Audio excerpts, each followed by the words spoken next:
Hello, lovely, sparkly humans.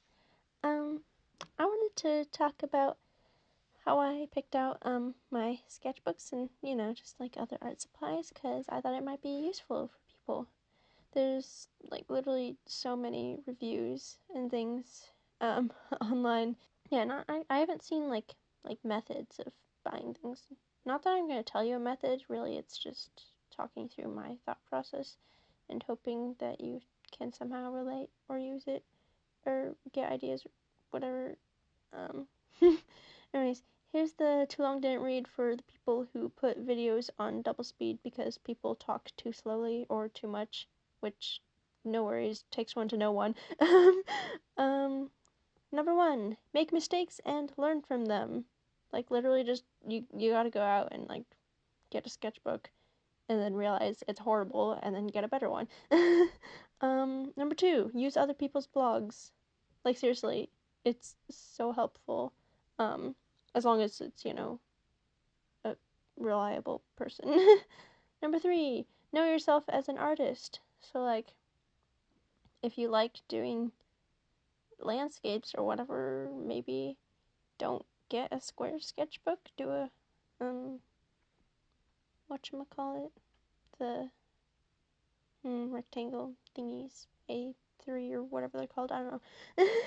And number 4, less is more.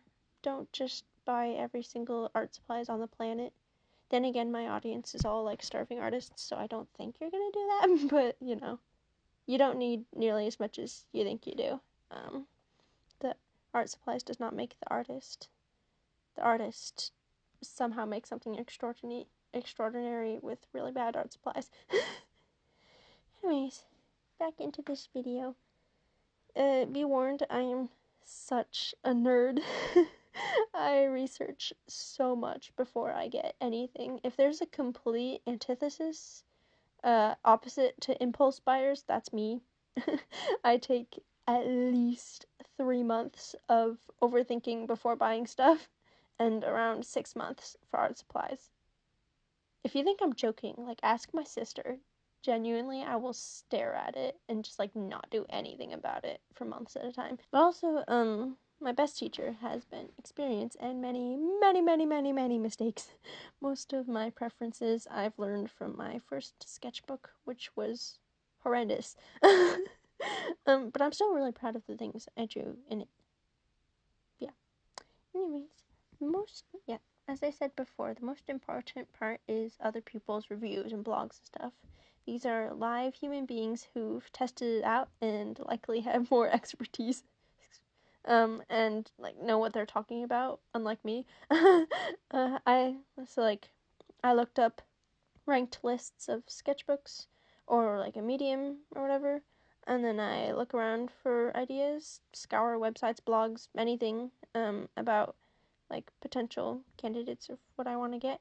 And then once I know more, once I like narrow it down to usually 2 to 4, I can start like weighing things against each other with more of my personal preferences. And if they're a good reviewer, they'll touch on the most important aspects of like the sketchbook or medium. For example, sketchbooks, like the size, the shape, the binding. For instance, I found that I like square sketchbooks because I like being able to do a spread, but then also have a smaller space because the smaller space feels like less overwhelming for me. And of course, it's easier for social media. I'm also a lot more rough with my sketchbooks, shoving them repeatedly into bags and stuff. And so I found that most spirals just cannot take that. So I usually like bound sketchbooks. I like doing lots of pencil doodles, just, when I'm bored, because my sketchbook isn't the place for my masterpieces. It's where I get to just, like, draw whatever I want. And so then without some elastic band to keep the paper still, they all, like, rub together and smudge everything, and it's really annoying. Size, it really kind of just depends on how big you draw. As for, like, the paper, because, there's the outside of the sketchbook, and then there's the inside. The inside is arguably more important. And unless you work, like, only with dry mediums, heavy paper is generally better, just because it's more durable, you know, so it can take whatever you're trying to attack the page with. Why does this sound so aggressive? Art isn't like attacking. Yeah, this mostly comes down to what mediums you work with the most. I like trying lots of things, so like general mixed media paper or like Bristol is best for me. But I also have like separate watercolor paper for when I want to do that. And sometimes I torment my poor sketchbook with watercolor anyways, even though it isn't the proper paper. And currently I'm on a sketchbook with marker paper since I thought I was going to use alcohol markers a lot, but I found that I really miss like doing a lot more pencil things, so I'll probably go back to mixed media. And something I hear people talking a lot about is like acid-free paper, which is more important if you're concerned with longevity. If you want your art to last like centuries or whatever, or like not just centuries, maybe decades. But just when it's not acid-free, it can like deteriorate the medium on it or something. I don't know. You should look up an expert's blog on this. Yeah. Most papers are pretty forgiving. But if you're gonna do like any sort of watercolor and care about pages lying flat, use watercolor paper and like just watercolor paper. I don't care as much. I think it adds character to my sketchbook, but it irks some people more than others, which is valid. On to like art supplies in general. I'm just gonna like yap about how I bought alcohol markers, colored pencils, and paint markers. I already knew from watching my friends on YouTube, my lovely, lovely online friends whom you should subscribe to. I knew that using alcohol markers would be one of my main mediums, so I wanted to be serious about it, not just dabbling. So I did shoot for the highest quality possible within my price range. I specifically researched this blog called Art is Fun. By the way, I'm not sponsored by anyone, but I'm just gonna like point you guys towards some resources, and I should have links in description, unless I forget to do that, in which that's on me. But anyway, Art is Fun. It has extensive, in-depth reviews about lots of alcohol markers and also colored pencils and just markers in general. So it's a really good like wealth of information. I went for Ohuhu over Copic because starving artist. But Ohuhu over cheaper brands because I already knew I'd love it and use them lots. The blog recommended sets of like more than 70 to have enough range for blending, and so then again I chose a larger set of 120 because I really wanted those markers. I also got the skin tone set because 90% of what I draw are humans, so then that's like knowing yourself as an artist. What kind of colors you'll pick kind of depends on like what you draw a lot. And also the bullet and chisel nibs are more for like calligraphy, so I use pretty much only the brush tip because it's a lot more suited to illustrations because it's more flexible. As for colored pencils, my main concern was actually breaking them because I was envisioning being able to carry them around with me and draw on the go. Needless to say, I've not been doing that. They're in a box on my shelf. Well, I still use them, but you know.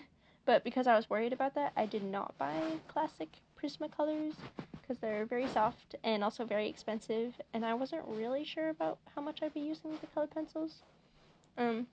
Now that I've actually like sort of been learning how to use them, I do wish I'd at least gotten a 48 set of Prismacolors because they're really nice and you don't need as many colors as you think because you can layer them together to make colors.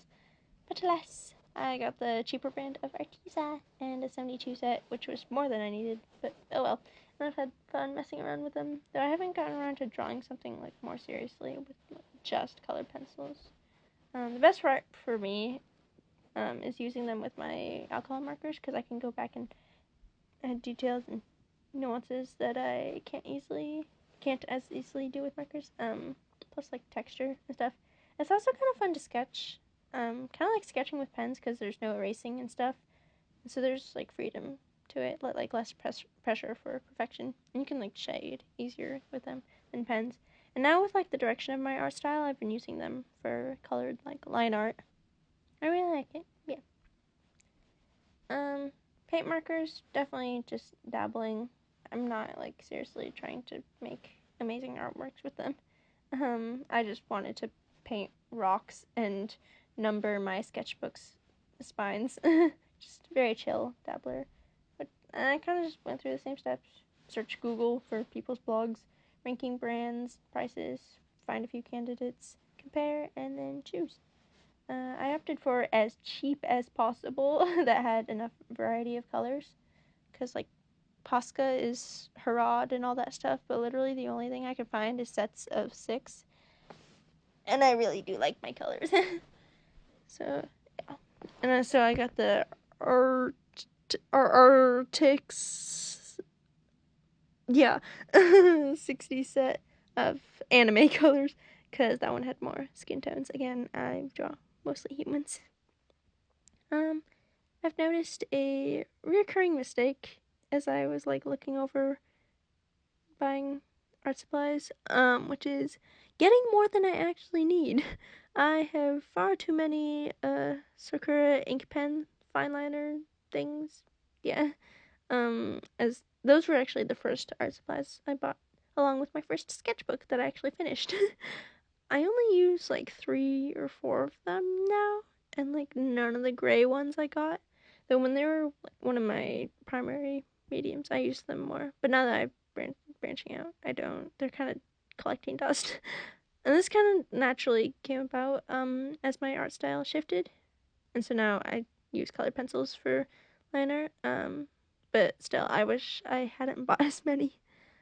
Same goes for watercolor. I wish I hadn't bought as many colors, and instead learned to rely on mixing, which would improve my grasp of color. So, point is, less is more. Anyways, I hope going over my thought process might have helped you at least a little. I'm kind of new to this teaching people things thing.